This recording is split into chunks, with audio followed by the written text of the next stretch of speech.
Hi, I'm Mara Webster with In Creative Company, and today I'm thrilled to be talking about the wonderful series Mary and George with the fantastic Tony Curran. And I wanted to start by talking about the conversations that you had with Benjamin Woolley, who wrote the book The King's Assassin, which the series is based on, because I love the fact that he told you that one of the things that he really saw about King James I was that he was someone who was very nourished in fear, and a lot of it's very justified, especially when you look at the way that he lost both of his parents. And I was interested in how that gave you a lot of the fabric of approaching the way that you wanted to play him. Yeah, no. Wow, you've done your research. No, that was one of the most compelling and informative conversations I had. When I my first week of January last year, when I landed in London, and I was reading his novel. But then I ended up chatting to him for 2.5 hours one day, and we dove straight into it. In the first few minutes, I talked to him. I did a play called Mary Queen of Scots Got Her Head Chopped Off, Liz Lockhead's play when I was 24. I just left drama school in Scotland, Royal Scottish Academy, and I was at the Edinburgh Lyceum playing Lord Darnley, and he was like, "Oh my goodness, you've actually played your father," and I was like, "Yes," and so we kind of hit it off right away that he thought, "Oh, this actor has some sort of historical background on the man he's playing," and then we sort of just dove into the elements of King James and what made him tick and what made him. What were his ambitions? What were his fears? What were his desires? What were his ultimately the sort of the vulnerabilities within his soul that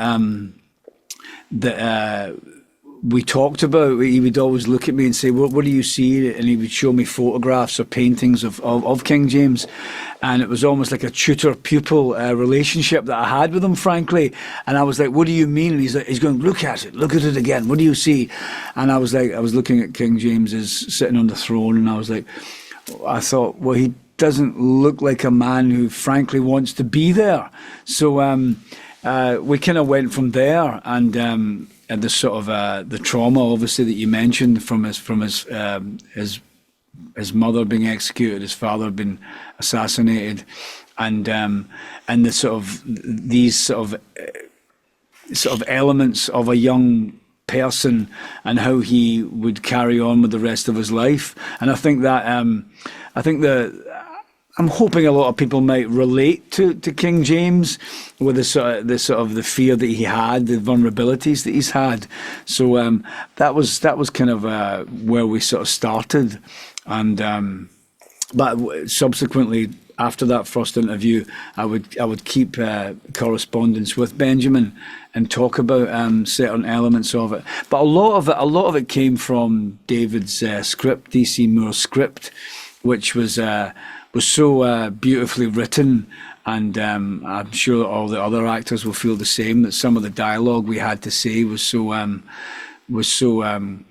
raucous and raunchy and sexual and sexy and ultimately just really sort of dramatic and compelling to say these wonderful words. So that was a huge part of it, which I loved. Yeah. I love that. And with the complexities of playing him as well. I love the dichotomy that you've talked about in terms of how most people in life are looking for meaning. And if you can't find meaning, that you're looking for distraction, and that he was really someone who was looking for both of those things. And so how did that add to the layers of playing a character like this as well? Yeah, no, I think as human beings, we all have that within us, within our makeup. You know, we all want sort of, I want to lose myself in some sort of in part of my life, but also I want to look inside myself. I think a lot of that pertained to his sensibilities, the responsibilities he had as king. You know, he closed Parliament for 6 years. He didn't want anything to do with political or sort of foreign policy, if you will. He would rather go hunting. He would rather go he'd be writing about demonology or stuff like that. I see your Union Jack mug there. He was at the genesis of bringing the two kingdoms together, which apparently factually happened in 1707 when Scotland and England became United Kingdom. It was the birth child, his idea, because his mother was Mary Queen of Scots. Obviously, he became King of England, and then I guess during his reign was 23 years. So he brokered peace with France and Spain. So there was a sort of very passive nature towards King James, which a lot of people don't realise. And I think obviously a lot of that, a lot of his sort of passive sensibilities came from that sort of destructive, traumatic, violent past that he had as a child, which I think influenced him hugely. And also I think maybe that had an influence in his sort of sexual and sensual desires as well. He had an affair, a love affair with Lord Lennox, Esme Stuart, when he was like 13 years old. So I think it's fascinating and compelling. He's got such a textured layers to him, King James, that frankly was a real joy to play, and it's great that hopefully people are going to respond to it, get to see it, and they can make up their own mind what they think of him, as it were. Yeah. No, it's great, and I imagine that the emotional landscape of playing him must have been really fascinating too, especially because there's a moment in the show where someone's talking about he's someone that his mood changes every hour, every minute. And so what's the experience of going into a character where you have such a wide breadth and scope of the emotional landscape that you can play within? Yeah, no, it's a very good question. And that's what I found really fundamentally sort of fascinating about him. What was that his sort of almost bipolar sensibilities, that one minute he could be he could be sort of a very playful individual, and then one moment because of his darkness, because of his sort of the darkness in his inner soul, he could just change in a heartbeat. And certainly for George Villiers, he got the brunt of that in many ways, nibbling him, as it were, if I don't give too much away. But no, I think that's what I found really compelling about playing him, that he was multifaceted, the sort of layers to his personality, and his sort of vulnerability came from that sort of trauma from the past, But I think a lot of the characters in this show are sort of very well fleshed out, and the sort of the relationship, the crossovers. Everybody's has a sort of a Machiavellian, side to them, if you will, and they're all wanting something. How can I use you? How can, if I do this for you, quid pro quo, as it were. There's a lot of sort of, try to find position within society. But apparently that's what it was like back then. If you wanted to get somewhere, you had to be a mover and a shaker. You had to have a bit of savvy and a bit of wisdom, or a bit of like Mary Villiers. You had to be sort of somewhat uncompromising in your approach, especially for a woman at that time. Yeah, she had no autonomy. She had no currency. All she had was her sons. Because as a woman, during that period of history, she had no power or control whatsoever. So to do what she did is an incredible story, frankly, and it's great that it's going to be told, and hopefully people will see it. Yeah, it's quite remarkable. And with James as well, there's also kind of the two different versions of himself, because there's that mention of, he doesn't like to chastise his partners in front of other people, in front of the public. And so you have that version of who is he in front of a room full of people, and then who is he in the more quiet moments behind closed doors, good and bad, in terms of like the intimate or anger that will come to the surface that he's kind of kept controlled. And so what were the differences that you wanted to create between those two sides of him? No, it's a good point. I think a lot of it was to do with. I think there's very few moments where you actually see King James on his own. And I think there's a moment where there's a bit of a Sir Walter Raleigh, and he comes back from Spain, and there's a bit of a revolt from the people, and they're sort of they're banging on the gates of his palace, and you see elements of King James on his own, and it's almost like he's a sort of lonely little boy, and those sort of elements of that. For me, were very important. It was later. I was in later episodes. Florian, our director, and it was just there's always someone there. There's always someone dressing me, always someone undressing me, always someone washing me or doing something. You never actually see this monarch, this man, this king on his own. So, but of course, as you mentioned, within the facade that he has up within the Royal Society. What I thought was interesting, that this facade fell many times, Sometimes he couldn't keep up this facade. And obviously there was moments where George and him have these sort of bickering marital sort of disputes, if you will, where he's saying,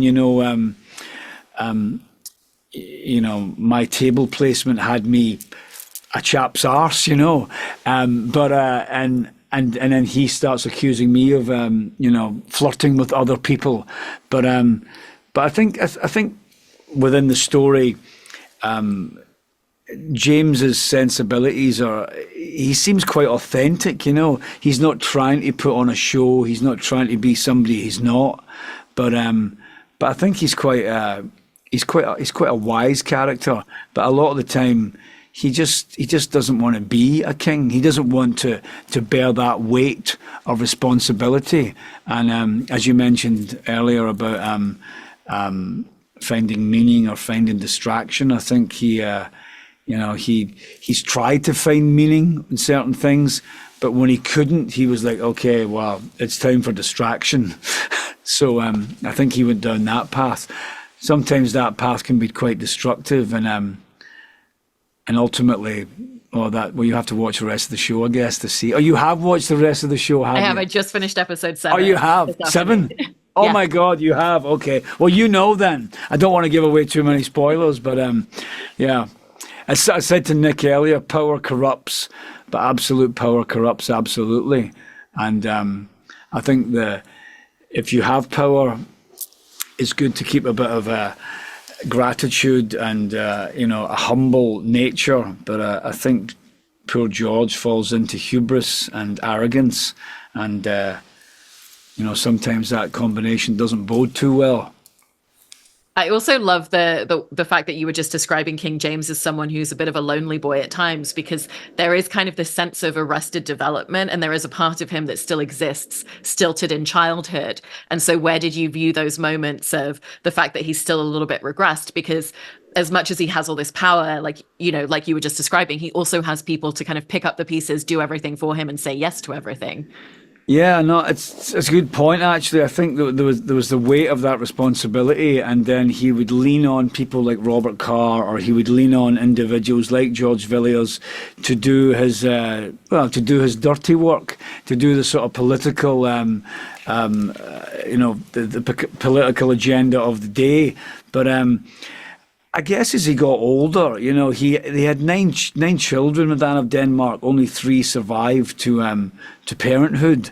But and I guess as the years rolled by, or certainly when our story it picks up,